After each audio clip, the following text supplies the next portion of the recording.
Hello, my lovelies. Today I have such a fun video for you, so stay tuned.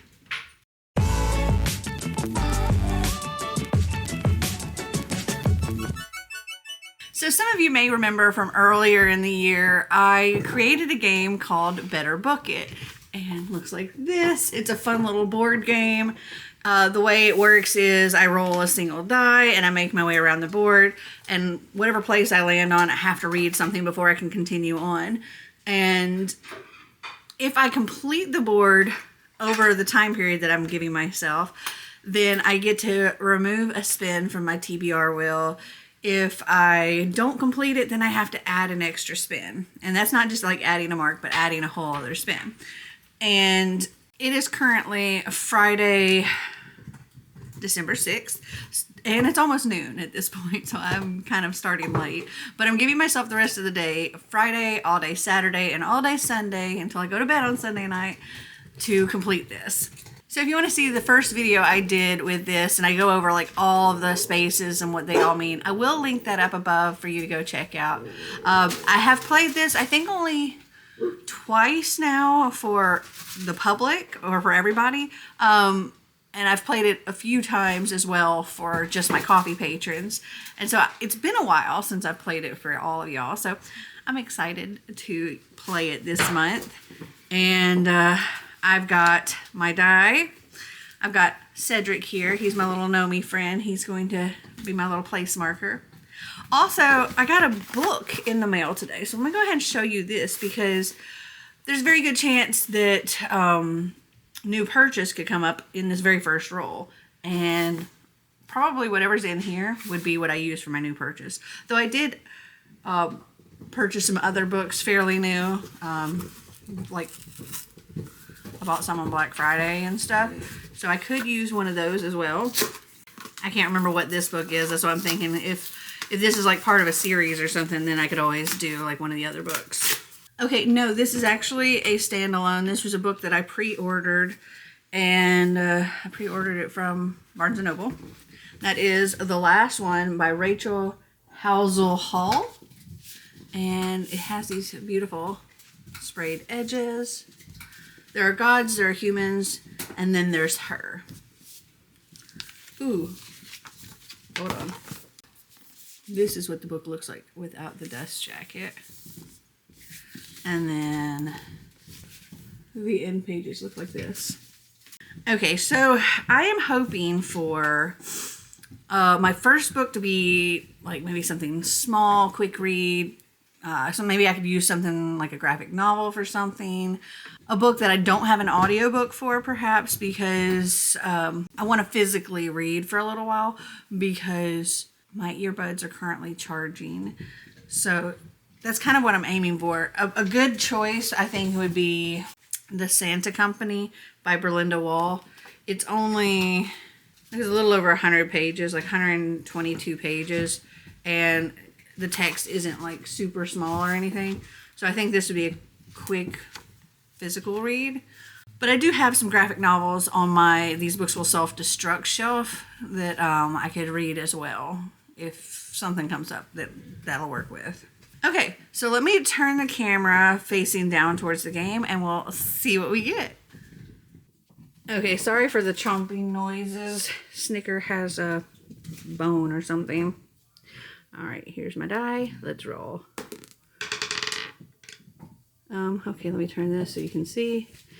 It's a 5. So we go 1, 2, 3, 4, 5. Oh my. Okay, so this is a book that I think will make me cry. Dang it. The last book that I read, the one that I finished yesterday, was a book that made me cry multiple times. So I was not prepared to have to read a book that I think is going to make me cry.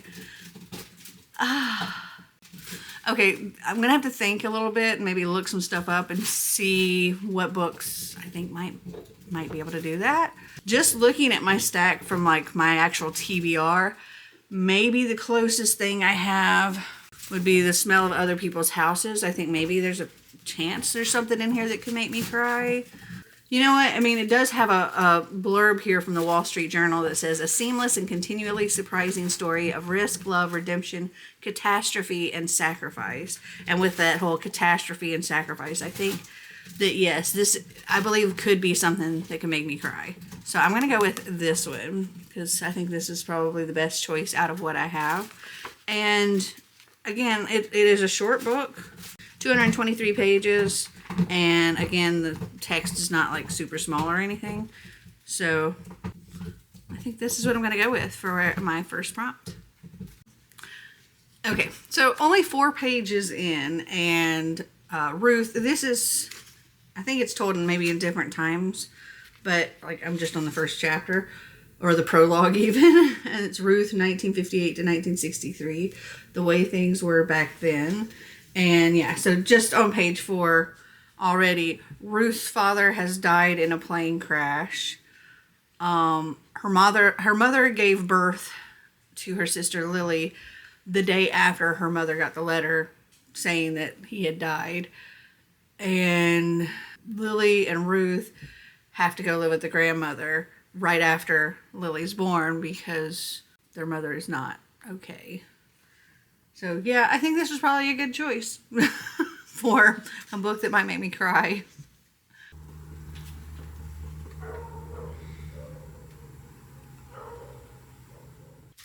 So I think this is a very good choice for a book that I think will make me cry. I didn't really cry while reading it, but I definitely did tear up. We follow like several different characters. I think the 4 main ones are Ruth, Dora, Alice, and Hank.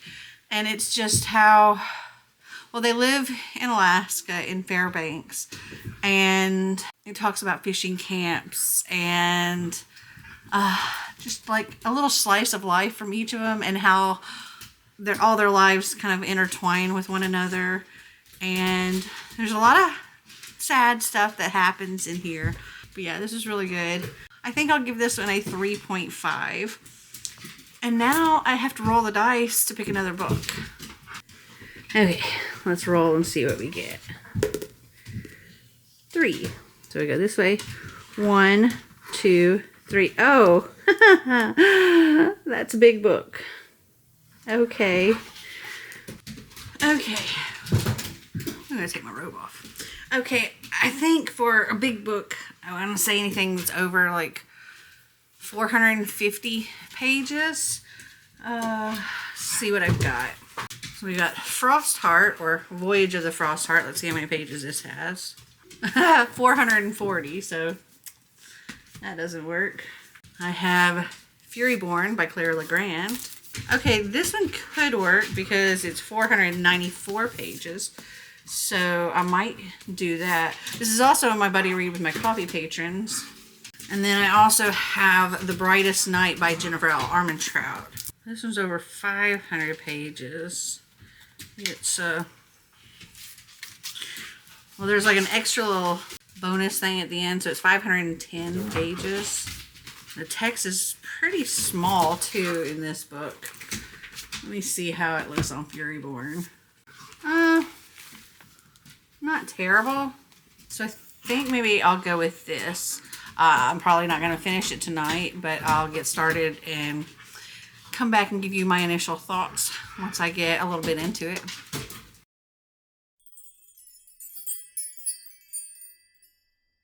Good morning, my lovelies. Sorry I didn't check back in with you last night.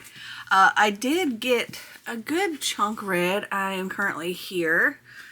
I got to page 113, so I'm 10 chapters in, and I don't know how I'm feeling about this.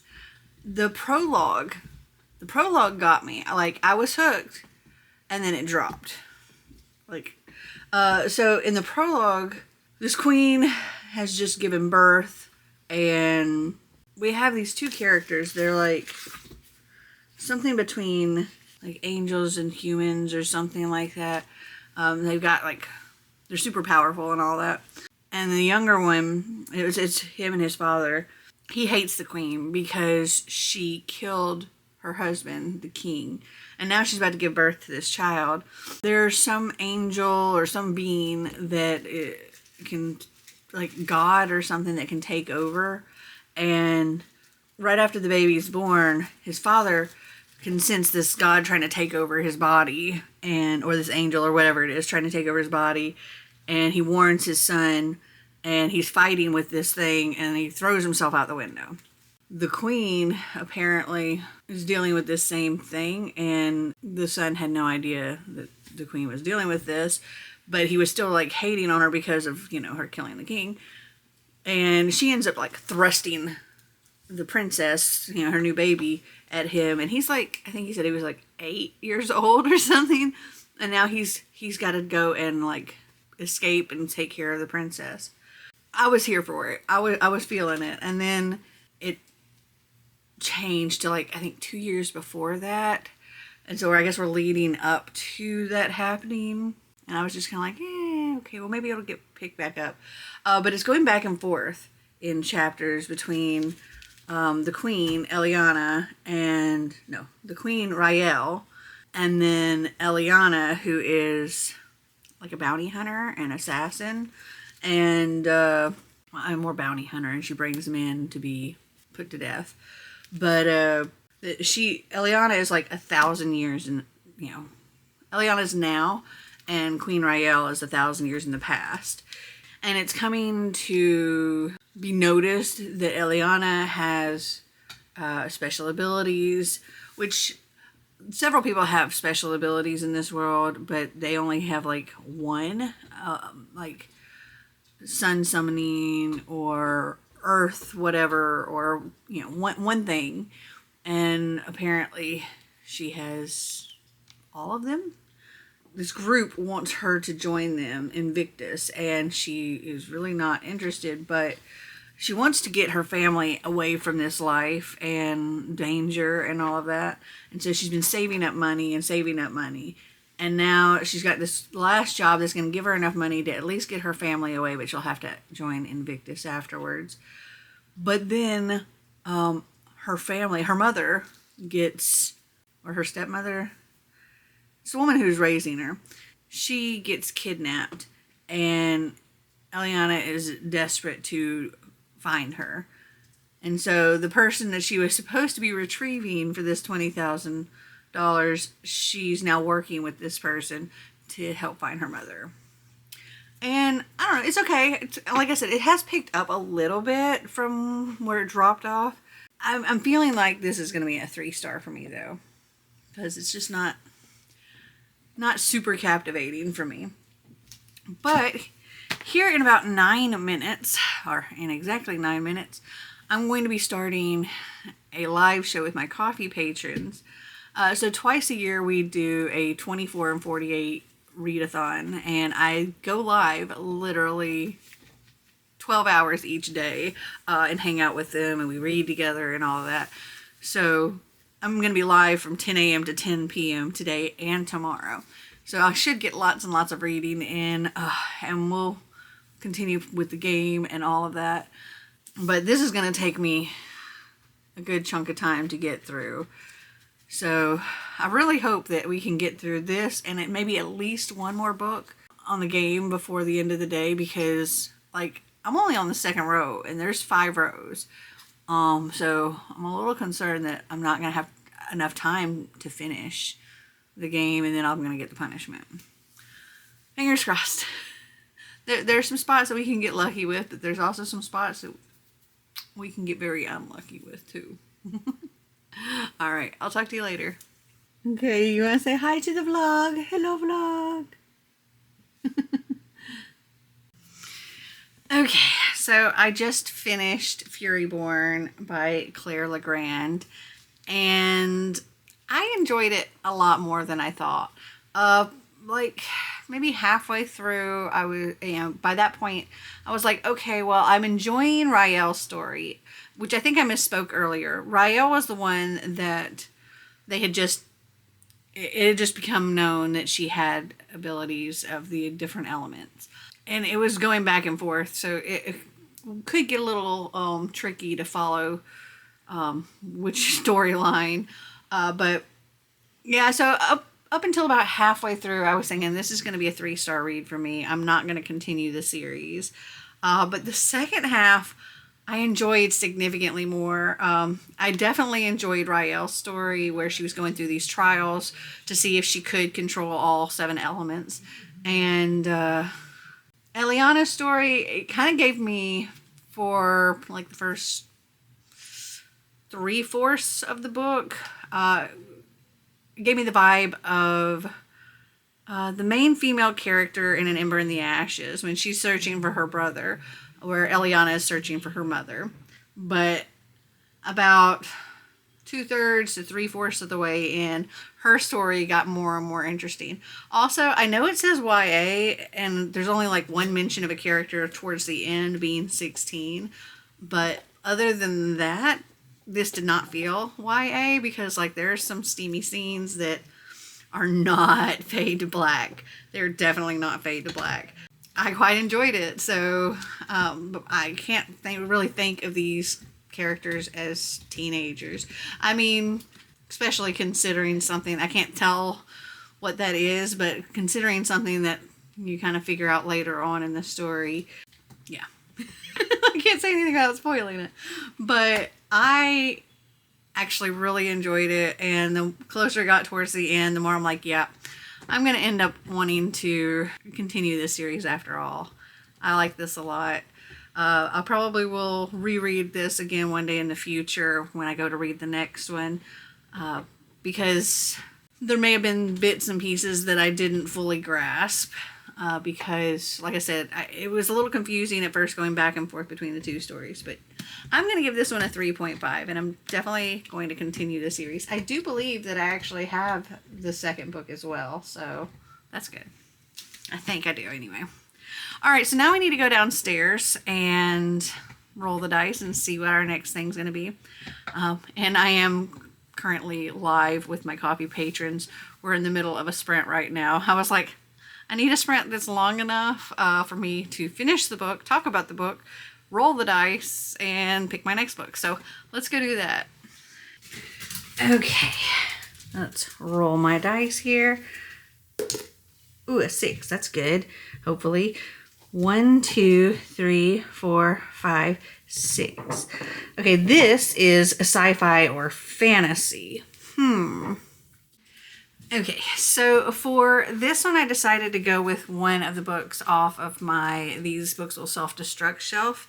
And I picked Scan, which is the first book, and I think it's a duology, and I have both books on that shelf.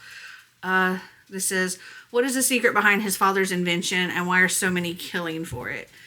Tate and his father don't exactly get along. As Tate sees it, his father has unreasonably high expectations for Tate to be the best at everything. Tate finally learns what he's been being prepared for when he steals one of his dad's old tech inventions, and mercenaries ambush his school, killing his father and sending Tate on the run from aliens who look just like humans. All Tate knows, like how to make weapons out of oranges and lighter fluid, may not be enough to save him as he's plunged into a secret interspecies conflict that's been going on for centuries. So I picked this because I did have, I had The Brightest Night, which is definitely sci-fi as well, but it's a big book and the writing is small, and I want something that, you know, I'm not going to, I may finish this tonight, who knows, but, you know, there's a chance that I could finish it. I don't think there'd be a chance that I could finish The Brightest Night tonight.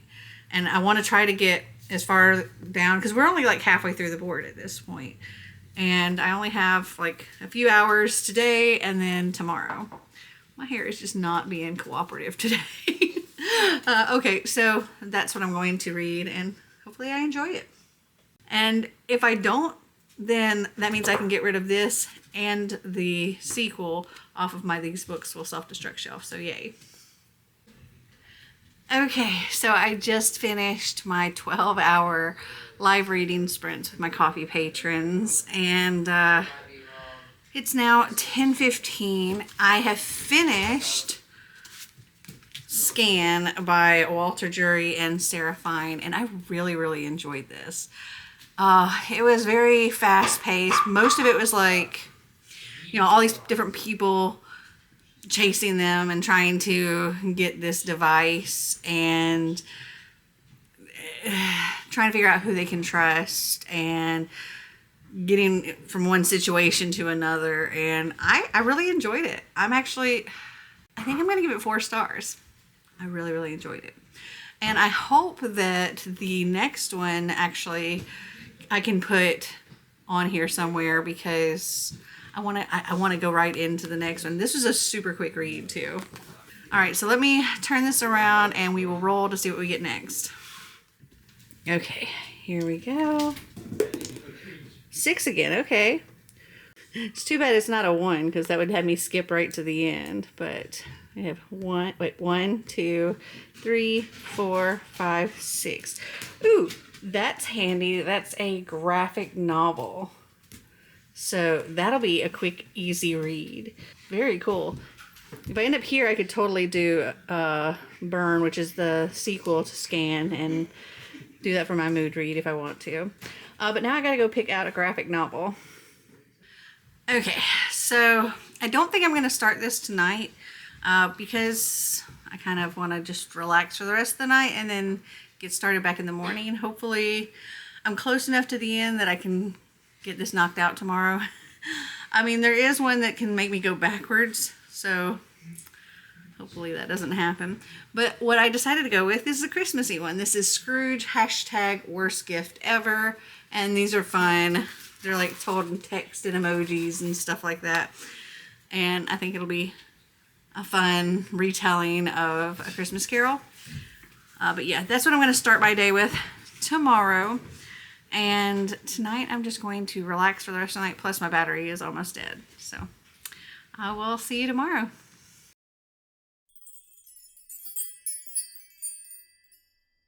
Good morning, my lovelies. I'm tired. I ended up staying up just watching YouTube and stuff until like 1 a.m. And so I just got up, set up my live show. Well, actually, I got up like about an hour ago. Actually, I got up at 9. And it's now almost 10. And yeah, ready to get started with my live reading sprints with my coffee patrons. I've got my book, and fingers crossed today we can get to the end of the game. I hope. Okay, so it's like noon at this point. I just finished Scrooge, #worst gift ever. It took me longer than expected, not be like the book read super fast, but things came up in the chat that I had to stop doing anything for a little while. But then this last sprint, I got back on it and finished. And this is so cute. So like it's told in text and emoji style. And this is, you know, a retelling, I guess, or not really a retelling, but just like it's the Christmas Carol, or A Christmas Carol. But like I said, told in text and emojis. And it was funny. It was cute. I love these books. I have to give this one 5 stars because it was just a lot of fun. But now I need to go downstairs and roll to see what our next one's going to be. Okay. We're down to our last row here. Let's roll and see what we get. 2. 1, 2. This is a BookTube rec. I don't know if any of my books fit on that. Oh, actually. So I do have a book on my current TBR that I have seen recommended, I think by Jade from JD Ray Reads and Gavin from Gavin Reads a Lot or something. I can't remember. Everybody knows Gavin. I can't remember what his channel name is though, but it's Gavin. And that is Voyage of the Frost Heart by Jamie Littler. And I think this one's going to be a quick read too, but there's also like a lot of art in here. So yeah, I think it's going to be quick for that. But I've heard really good things about this. So I'm looking forward to reading it. There's a lot of art in here. This was, I think, one of my Owl Crate Jr. books. Oh yeah. this will be my next pick. So I thought I would give you a little update on Frostheart. I'm on page 122 right now, so about maybe a third of the way through. And here is the Frostheart. It's a sort of a ship, but also like a sleigh. And our main character, Ash, he's an orphan. He's been living with the Fire Up people in this stronghold, but he's kind of almost seemed like a burden to a lot of them, and he sings, and singing is forbidden here. So there are these like monsters out there in the snow. Sorry, that's my computer. There's these monsters out in the snow called Leviathans, and they like hide under the snow and they attack. Well, not all of them hide under the snow, but yeah. Anyway, so the Fire people believe that singing is going to lure the Leviathans to them, and that song weavers like him can be manipulated by the Leviathan, like can be mind controlled, and that they don't want anything about it. And then the Frostheart is coming in, and they're being attacked by these Leviathan, and he believes, like with all of his being, that if he sings, he can calm the Leviathan and get them to stop attacking. And so he does, and he saves Frostheart, and they're very thankful.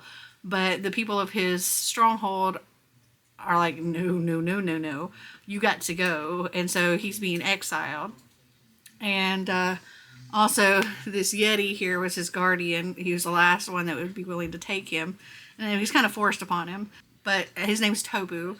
And Tobu was not happy with the Fire people for exiling this child out to the wild and, you know, risking his life. And he said that he would go into exile with him. But now it's time for they had 2 weeks to prepare to leave. And now the Frostheart is getting ready to leave. And Ash is asked to come with them, though Tobu's still asleep in the watchtower and has no idea what's going on. But after talking with the crew and with the Fire people, they agreed to let him go with Frostheart. So that's where we're at this point. I'm enjoying it a lot. The art is really, I mean, as you saw, the art's cute. And I'm enjoying it. But I have a couple minutes left of the sprint I'm in, so I'm going to keep reading. And I'll probably be back when I finish this book.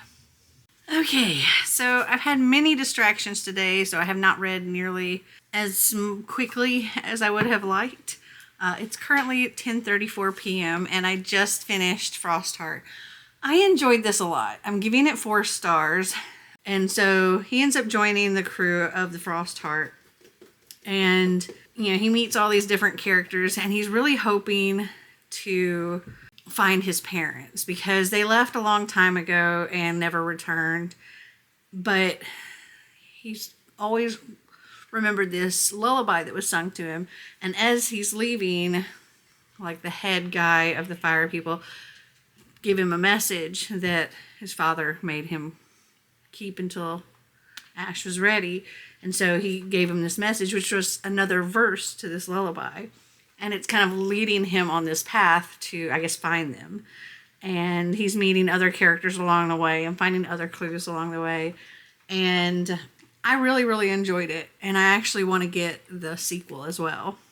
Okay, so that being said, I'm a little nervous because I only have like an hour and a half left in the day. Like midnight is the latest I could possibly go. So I need to finish the board or I'm going to take a punishment. The only way I can finish the board at this point is if I roll a 4, 5, or 6, that'll get me to the end and I don't have to read anything else. If I roll a 3, I can do a mood read. And with that, I could probably pick up like a little graphic novel or something that's quick. If I roll a 1, that gets me TBR vet, which I have, all the books that are on my These Books Will Self-Destruct shelf would work. And I do have some graphic novels on there, so that could still work, but I'd still have to roll again to hopefully get off the board. The biggest concern is if I roll a 2, because that's rewind, and that means I have to go backwards. So I'll have to roll and go backwards that many spaces. So that would pretty much make it impossible to finish tonight. So let's turn around, or turn towards the board, and fingers crossed we get a 4, 5, or 6. I have 50-50 shot here. It's pretty okay odds, I guess. All right. Oh my goodness, I'm nervous. Oh, please be good. Please be good. Please be good. Please be good. Yes! I got a 5. 1, 2, 3.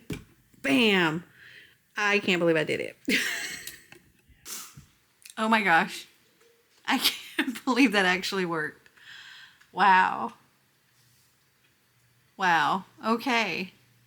I've had a couple of times where it's been a close call. This was definitely a close call. Yay, I get to take a spin off my wheel. Woo. And I managed to get a lot of books read, so I'm happy about that. I still have a big TBR, but I did get a good chunk knocked out from both my TBR and a couple of things from my These Books Will Self-Destruct, so I'm happy about that. All right, so I'm going to end this vlog here because I start a whole new vlog for Merry Bookmas tomorrow. So I hope you guys enjoyed this video. If you did, give me a big thumbs up. If you'd like to see more videos like this, click that subscribe button down below. And until next time, remember to always be completely you. Bye!